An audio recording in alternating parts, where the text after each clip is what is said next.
espero que esteja bem. Esse primeiro recado é só para deixar claro para todos e todas que estão nos assistindo que as aulas aqui presentes são dos nossos cursos do IFMG Campus Avançado Pinuí. Qualquer uso indevido da imagem pode ser alvo de questionamento judicial. Então, dessa forma, assista, não tem problema algum em assistir, em aprender e compartilhar o conhecimento. Mas nada de utilização das imagens sem autorização prévia dos responsáveis, seja o professor, seja o Instituto Federal de Minas Gerais, Campus Avançado Pinuí. Beleza? A gente se vê ao longo desse curso e espero que seja proveitoso para todo mundo. Olá, saudações a todos e todas. Estamos aqui novamente e nessa aula nós vamos falar do sistema esquelético, certo? Sistema esquelético que é importante para o nosso organismo. Então, quando a gente pensa no nosso organismo, na divisão do corpo humano, a gente tem aquele básico que a gente aprendeu lá quando era criança, né? Bem pequeno. Cabeça, pescoço, tronco e membros. Essa é a primeira divisão mais clássica do corpo humano, que todo mundo conhece. Mas aí é importante a gente ter em mente que quando a gente fala da divisão do corpo humano, a gente entra nos principais elementos ali presentes que são relacionados ao esqueleto. Mas vamos lá. Nessa divisão do corpo humano, o tronco tem o tórax e o abdômen, né, que é muito claro para todo mundo. Os membros se dividem em membros superiores e membros inferiores. E os membros superiores têm como raiz o ombro e parte livre braço, antebraço e mão. Já os membros inferiores têm como raiz o quadril e na parte livre a coxa, a perna e o pé. Isso aí não é novidade para ninguém, todo mundo já viu isso, aprendeu desde pequeno. A questão para nós é nessa divisão do corpo humano a gente dar uma relembrada no que a gente viu para a gente inserir novas informações a respeito da temática. Beleza? Então, nós temos o sistema esquelético. O sistema esquelético dialoga diretamente com isso, que é o sistema de sustentação do nosso corpo. Então, nós temos aí um esqueletinho muito bonitinho, né? E aí, a gente tem um total de 206 ossos. Mas eu não vou cobrar todos esses ossos de vocês, não. Nós vamos falar só dos principais, que são para nós mais importantes, né? E qual que é a função do sistema esquelético? Sustentação e conformação do corpo, é a primeira, e proteção de órgãos internos. Então, o esqueleto, ele vai sustentar o corpo e vai proteger os principais órgãos internos. Então, ele funciona como uma armadilha para a nossa proteção. Então, a gente tem que estar atento a isso, porque ele tem essa parte importante. E alguns dos órgãos que ele protege, a gente destaca aqui o coração, né, e os pulmões, aqui na região torácica, e a gente tem o cérebro, né? O cérebro também é protegido por um capacete formado pelo crânio. Então, aqui são alguns dos exemplos de órgãos internos que são protegidos pelo nosso sistema esquelético. E a gente tem que estar atento a isso, porque isso é muito importante. Então, além disso, além dessas funções que a gente disse, tem outras. A gente tem no sistema esquelético local de armazenamento de cálcio e de fósforo. Isso é também muito importante, porque vai fazer esse controle. Então, o armazenamento de cálcio e fósforo do organismo fica lá. Quando precisa, tira um pouquinho, então, do que está presente nos ossos para distribuir para o organismo em caso de necessidade desses elementos, tanto do cálcio quanto do fósforo, em especial do cálcio. Além disso, é também o local de produção das células sanguíneas. Lá na medula óssea, os glóbulos brancos e vermelhos são produzidos lá dentro. Então, a medula óssea tem uma outra função muito importante, que é produzir células sanguíneas. Além disso, né, o sistema esquelético funciona como um sistema de alavanca, que juntamente com o sistema muscular, que nós também vamos estudar, permite o deslocamento do corpo. Pode ser o corpo todo, ou pode ser parte do corpo, como, por exemplo, essa mão aqui se mexendo, ou o braço, é uma parte de um todo, né? Então, a gente tem essas como algumas das principais funções do sistema esquelético que a gente está vendo. E aí a gente tem também a classificação dos ossos. E, lembrando, lá quando a gente estudou dos ossos das aves, né, que são ocos, a gente tem alguns ossos que são pneumáticos, que contêm ar no interior do seu espaço vazio. Por quê? Isso é para diminuir também o peso, né? É inegável que uma parte significativa da massa do nosso organismo está relacionada aos ossos, né? Que, podendo diminuir esse peso, essa massa, facilita inclusive para o deslocamento físico. Então, a gente tem alguns ossos que são pneumáticos por conter ar no seu interior, exatamente como as aves fazem. Outra classificação dos ossos que a gente tem é pela forma. Então, a gente tem aqui um exemplo de um osso longo, aqui um exemplo de osso curto, aqui vários ossos curtos, aqui um exemplo de osso laminar, né, que estão aqui ligados por cartilagens, são os ossos laminares, e aqui um osso irregular. Então, tudo isso são classificação dos ossos de acordo com a forma, que é importante a gente estar atento. Além disso, a gente tem a estrutura do osso longo.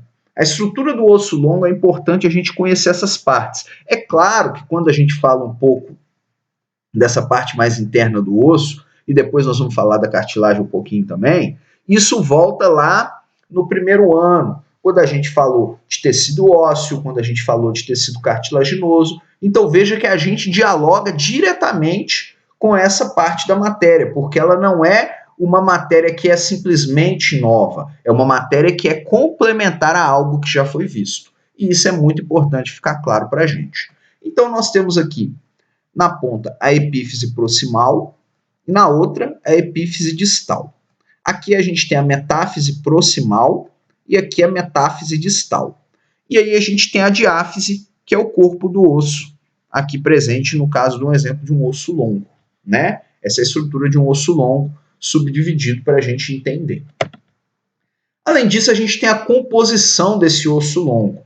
Então, a gente tem aqui a cartilagem articular, o osso esponjoso aqui presente, a epífise com medula óssea vermelha, aqui o osso que é compacto, a cavidade medular, a medula amarela, que passa por dentro do osso longo, o periósteo por cima. Então, são essas basicamente as estruturas principais na composição de um osso longo. Claro para todo mundo, né?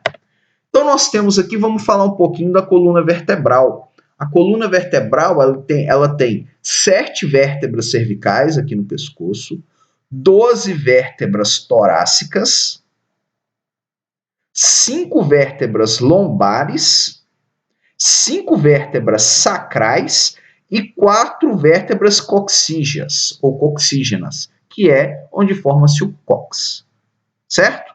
Então é essa basicamente a estrutura de divisão da nossa coluna vertebral, quando a gente pensa no nosso sistema esquelético. Além disso, dentro da coluna vertebral, a gente tem os discos intervertebrais, aqui um disco intervertebral normal. Os discos intervertebrais, gente, eles protegem as vértebras de impacto, porque a coluna vertebral, ela sofre muito impacto, ela tem a função de receber impacto. Então, pode ter diversas lesões, né? Não necessariamente ao mesmo tempo, mas podem ter várias lesões ao longo do tempo. E essas lesões podem provocar dores fortes. Inclusive, é muito difícil o tratamento de lesões na coluna vertebral. Alguns exemplos de lesões que a gente traz aqui para a aula são os exemplos de problemas nesses discos, né? Nesses discos intervertebrais. A gente tem o primeiro aqui, um disco intervertebral normal. Aí a gente tem aqui o segundo, que já é um exemplo de disco degenerado. Aqui uma protusão discal, aumentando o tamanho. Aqui a hérnia de disco, com o seu tamanho aqui presente, aqui, inclusive já tocando na vértebra, né? Aqui outro exemplo, disco fino, que não consegue proteger totalmente essas vértebras que acabam tendo contato, e os exemplos de osteófitos.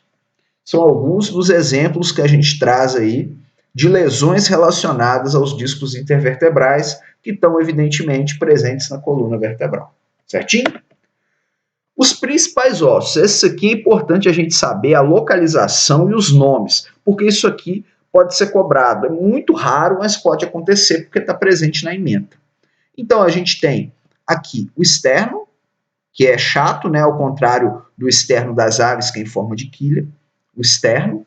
O processo chifoide aqui na ponta, daqui a pouco a gente vai ver uma imagem que facilita. Aqui a gente tem o ilíaco, aqui a patela, aqui no joelho, aqui a tíbia, de um lado da canela. Do outro a gente tem a fíbula.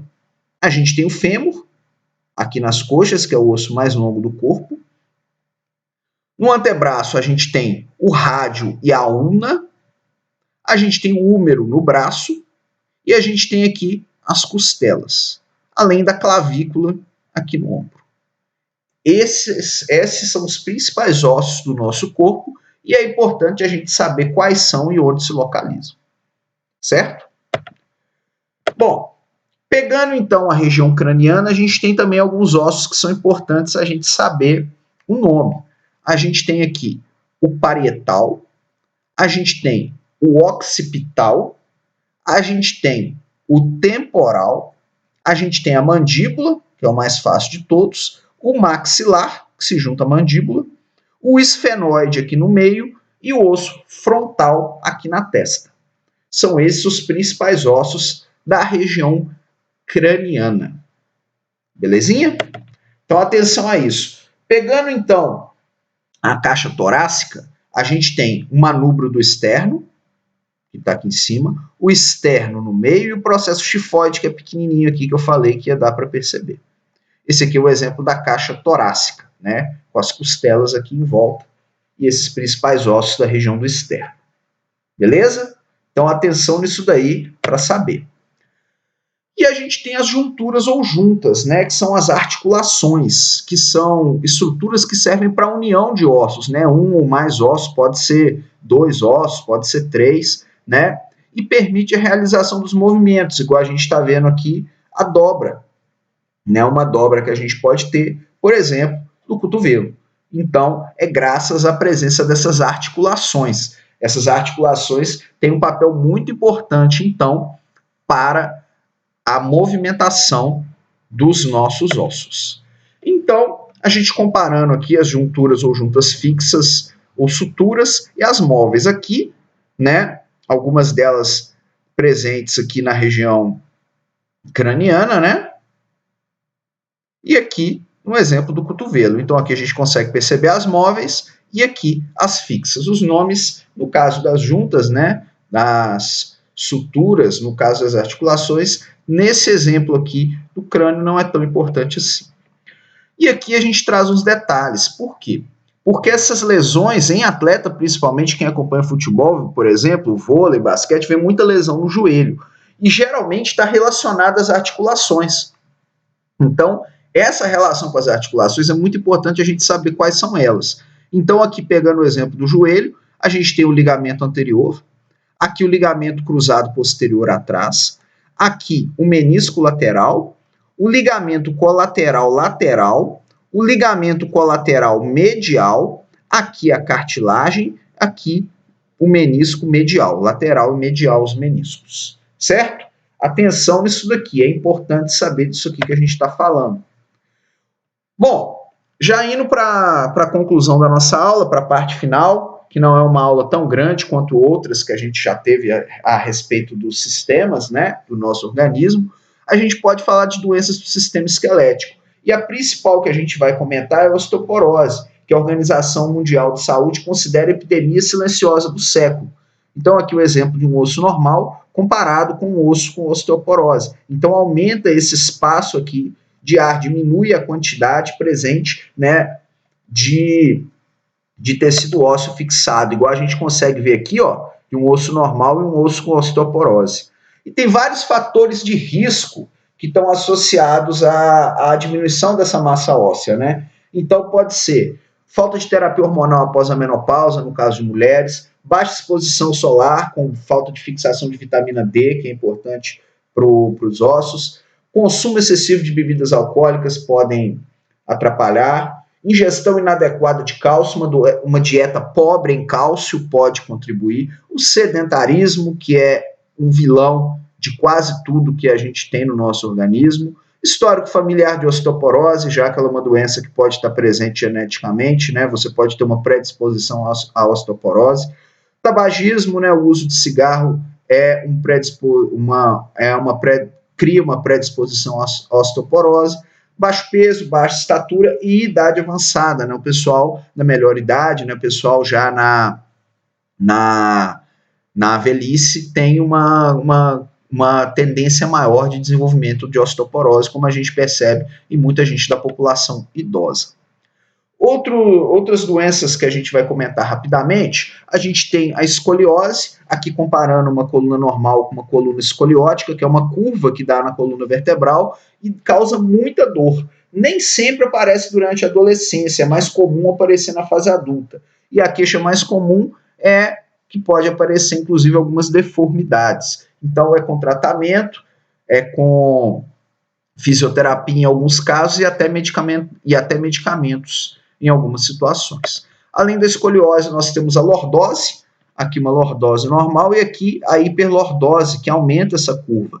Então, a lordose é o aumento anormal dessa curva lombar. Isso leva a uma acentuação da lordose lombar normal, que cria a hiperlordose. E aí, os músculos abdominais fracos e um abdômen grande, protuberante, são fatores de risco que podem ajudar a desenvolver a lordose. Então é importante estar atento a isso aí. Então escoliose, lordose e osteoporose são algumas das doenças que dialogam diretamente com o sistema esquelético. Beleza? Era isso. Até a próxima aula. Tchau, tchau.